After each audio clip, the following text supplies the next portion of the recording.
William Blake was a poet and artist, a British poet and artist, late 18th century, early 19th century. And he was an incredible artist, but he was little recognized during his own life. And he was seen as mad. And he certainly had a very vivid imagination. Uh, Wordsworth said that the poor man was mad, but he preferred Blake's madness to the sanity of Lord Byron. Well, if you know anything about Lord Byron, he lived a wild, crazy life. But he was a great poet too, I think.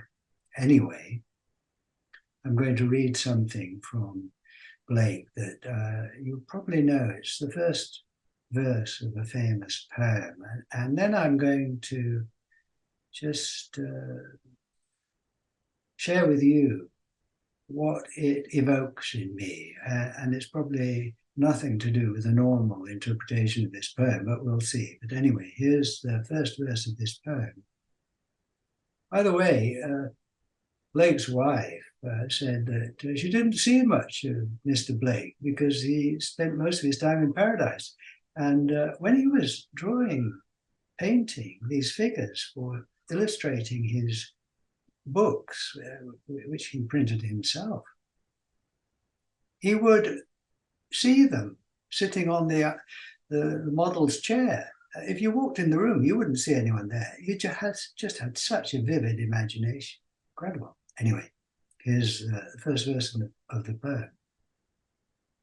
Tiger, tiger, burning bright, in the forest of the night, what immortal hand or eye could frame thy fearful symmetry?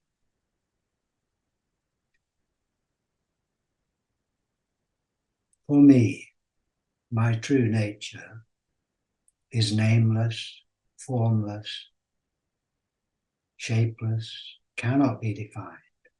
But that frees me to use many different kinds of images and metaphors to describe it, not to pin it down, not to define it, but to celebrate it. And from the single eye to spirit awareness, Buddha nature, the fountain of everlasting life, the water of life, the sky of being, all of these. Well, one of the images I have is a tiger.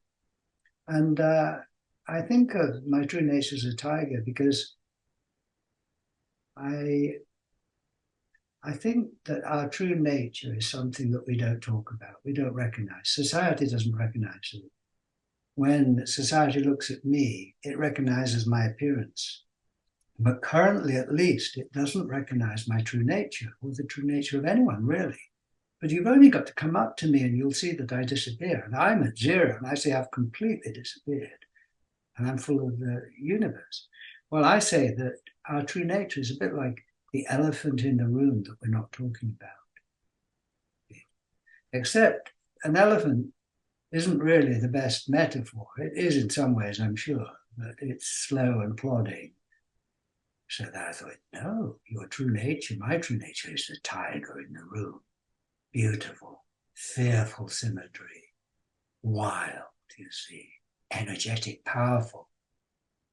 Now let's start talking about the tiger in the room, our true nature, and let it out and let its power into the world. It's hugely, profoundly, infinitely beneficial power and energy. Tiger, tiger, burning bright in the forests of the night. What immortal hand or eye could frame thy fearful symmetry? I don't want the critics of Blake to come after me and say, no, that's not what he was talking about. This is my own image and response to something we're not talking about, something that a resource we are not drawing on. Let's draw on it. Let's let the tiger out.